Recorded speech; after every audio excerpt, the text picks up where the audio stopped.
Essentially, Katie can't go out into sunlight, otherwise she'll get brain cancer, her brain will fail, and she'll die. Welcome to 2018's Midnight Sun. Spoiler alert, while I might be giving you my opinion on the film, that's no substitute for watching it for yourself. Links to the film are in the description. Katie tells us about how she spent all her time inside as a child, and her father Jack did an amazing job with her considering everything.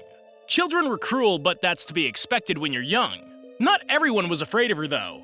Morgan was a childhood friend, and the two of them were inseparable until Katie caught sight of Charlie from her window. Over the years, Katie grew used to the routine of sleeping during the day and staying awake at night. She also got used to the doctor appointments, but she held on to her dreams through all the years. During graduation, Katie's still stuck at home, but her father puts on a cap and gown to give her her diploma and graduation gift. When she opens up the case that contains her mother's guitar, she doesn't look like she could have gotten anything better.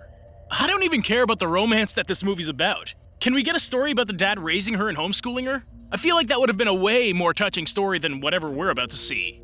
That night, Katie has a case of cabin fever, and she begs to go to the train station so she can play her guitar for a live audience. He reluctantly extends her curfew and she heads out. Meanwhile, Charlie's at a bonfire to celebrate graduation, but he can't help but feel down. His friends try to coax him into joining them for a beer or two, and the local hottie, Zoe, even tries to get him to join her for the party afterwards.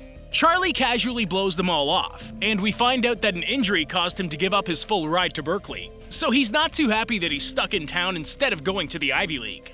Charlie excuses himself for the party, and we see Katie's arrived at the train station. As she pulls out her guitar and starts to play, she begins to sing. Are we sure this movie wasn't just to promote Bella Thorne's music career? Would you look at that? 3 songs on the soundtrack were performed by Bella herself. That's not even a knock at her, I actually love her voice. It definitely makes it feel even more like a teen romance than it already is though. Sure enough, Charlie hears her voice on his walk from the beach, and he makes his way over to the train station. As people drop a few coins into her case as they leave the train, she just happens to look up and sees Charlie standing there. She freaks out and drops her case as she tries to get away, but Charlie tries to keep her there so he can find out more about her. Katie tries to say that she has to get home to her cat, but her lie doesn't work too well. It's not like her dead cat's gonna go anywhere, so he's not wrong about her not being in a rush, but that could have gone smoother for sure. As Katie rushes off, Charlie finds a book that Katie left behind. The next day, Jack goes to the doctor to give her an update on Katie's functioning. The doctor agrees to fill her prescription for them, but she mentions that Katie's at the age that they'd previously discussed. She mentions that Katie's more at danger with each year, and there's no guarantee that she'll be picked for some trial treatments out of state. Back at home, Morgan comes over and they talk about Katie's encounter with Charlie the night before. Morgan assures her that she'll make up for it the next time she sees Charlie, but Katie isn't sure that there will be a next time. When Katie realizes that she left her song notebook at the train station, she tries to get Morgan to go there to get it for her, but she jokes around about how she has a bunch of cat funerals to go to. Best friend comedy. We all know what comes next. Morgan agrees to go to the train station, she finds Charlie along the way, and she gives Charlie some information about Katie. In the process, Charlie realizes that Morgan is his middle woman for getting in touch with Katie, and that'll be used later on. Sound familiar? It's how every teen romance movie about a sick girl goes. It should sound more than familiar, because it's almost exactly how A Walk to Remember goes. No judgment here, it's a tough act to follow. And now I know way more about this sun disease than I ever did before. Morgan comes up with a plan to get the two of them to meet, and she tells Katie that she left the notebook at the station. When Katie gets there, she finds Charlie waiting, and after a slightly better conversation, Charlie asks to walk her home. Along the way, Katie tells him a little more about herself, and they connect in a way that she had hoped for in the first meeting. When they get closer to her house, Katie points to her window, and he can't believe that he's never seen her before. Just before she leaves, Charlie asks if they can do something sometime, and Katie alludes to the fact that she's busy during the day, but free at night. After seeing that he already took the liberty of writing his number in her songbook, they say goodnight. I can definitely understand that. It's even more cheesy because you already know how most of the interactions are gonna play out, but you still watch. It's like you know how 80% of the movie will go, but you like the feeling of watching it anyways. And the other 20% changes enough to rock your world, so it's worth it in the end. When Morgan asks what Charlie said about her disease, Katie tells her that it never came up, but she assures her that she'll tell him when the time's right. When Morgan brings up the idea of inviting Charlie to a party that's going on in town, they have to convince Jack that everything will be okay. After he gives them the okay to go, Morgan gives her a makeover, and they're on their way. Once they get to Garver's party, it turns out to be much more family-friendly than originally anticipated. But Katie thinks it's amazing. After Charlie gets there, everyone just seems to have a good time, but they all end up taking their keg to Zoe's party in the end. Once there, Katie doesn't seem to be enjoying herself as much as she did at Garver's house, and when people start showing up to hang out around them, they notice a complete positive change in Charlie. When Zoe comes over to make some moves on Charlie, he ends up taking Katie on a tour and leaves Zoe there. I can quench your thirst. Shut up. That's hilarious. I even cheered them on. Garver even gets a little lucky and gets Morgan alone in the garage. It seems like a win for everyone involved except for Zoe. Charlie and Katie end up taking some time for themselves, and Charlie tells Katie about his shoulder injury. They end up sharing their first kiss on the docks, and Charlie takes her home shortly after. Once there, Katie tries to find out what his plans are since school's out of the option for him. He tells her that he plans on taking a bit of a road trip, and he asks to see her tomorrow night. After telling him that that'll be fine, she says goodnight. When she goes to leave the house the following night, she tries to lie to Jack as she goes to leave, but she can't help but to tell him the truth. He seems okay with everything at first, but he's not too happy about a guy not knowing about her condition. In the end, he agrees to let her see Charlie, and he hopes that everything works out well. This is the #1 supportive dad. All he cares about is making sure she's not only alive, but happy on top of it. Usually the parent in this story would be so blind while trying to keep their daughter alive that happiness doesn't even register. But Jack's smart about everything. After Charlie and Katie hang out for multiple nights, he ends up getting information from Berkeley that a spot just opened up, but he'll have to get back in shape. Katie assures him that he can do it though. Charlie tells her that he wants to take her out on a proper date, and she tells him that he has to meet her father. The meeting goes about as well as anyone would expect for these two, and Jack takes a picture of the two before they're on their way. Charlie takes Katie on the train as a surprise, and while they eat Chinese food, Katie has the perfect moment to explain her condition to Charlie. But that doesn't happen, and she turns the conversation around real quick instead. When Katie sees their destination, she's amazed by the city life of Seattle. This girl was so oblivious to the fact that they brought her guitar with them that she was blown away when they went to a little live performance, and they followed up by letting her play by the docks. Like he really just wanted to carry her guitar around Seattle all night.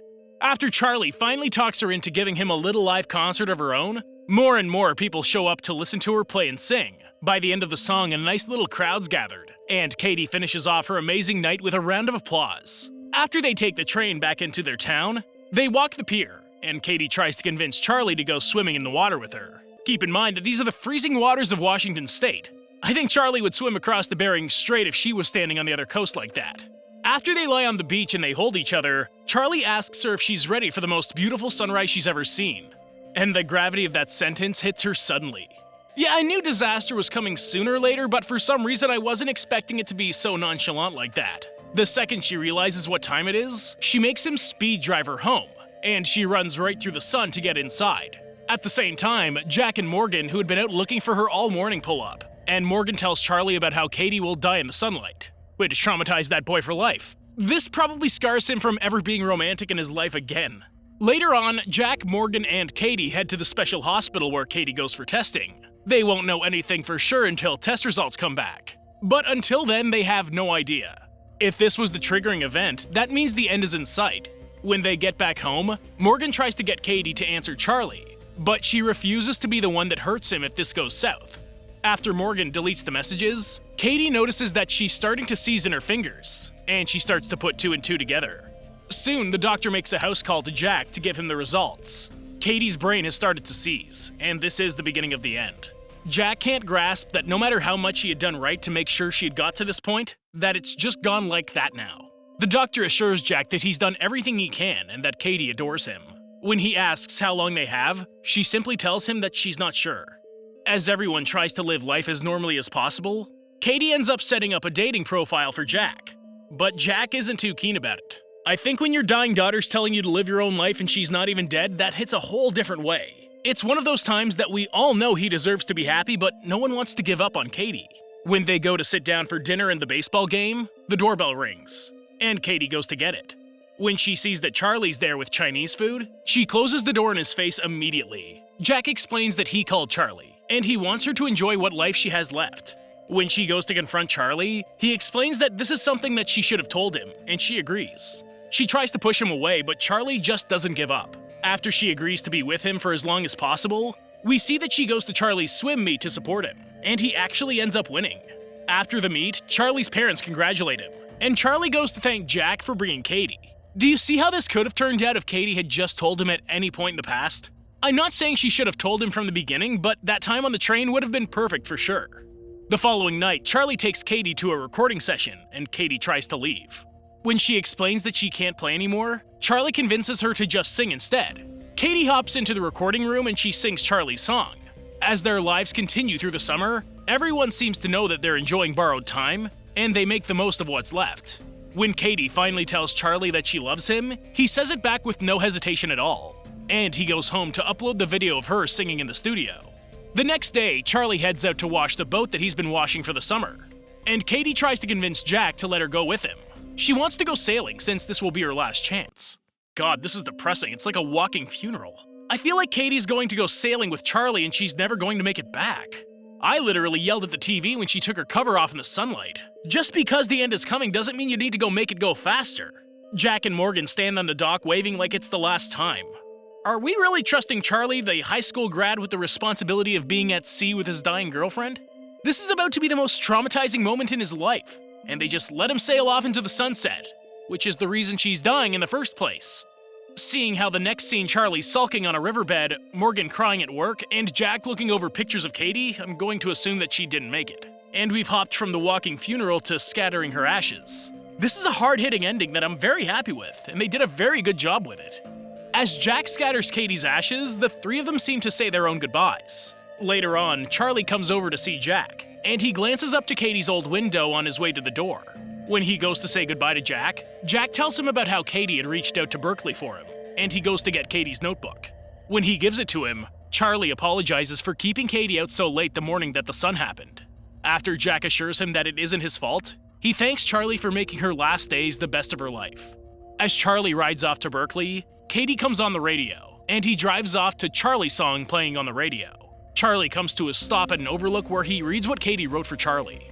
And he reads about how happy she'd been in the end for everything that they did in their short time together. And with that, the credits roll. I know I threw a bit of shade at it in the beginning, but as the story played out, it made the story its own movie. By the end, it definitely hit hard where it hurts, and it felt good with the closure it gave in the end. If you're a fan of these kinds of movies, I'd say it'd be a nice addition to anyone's library. Give it a shot. Thanks for watching, and I hope you enjoyed the video. Don't forget to like and subscribe for more like this one. Comment what you think I should watch next, and I'll see you in the next video.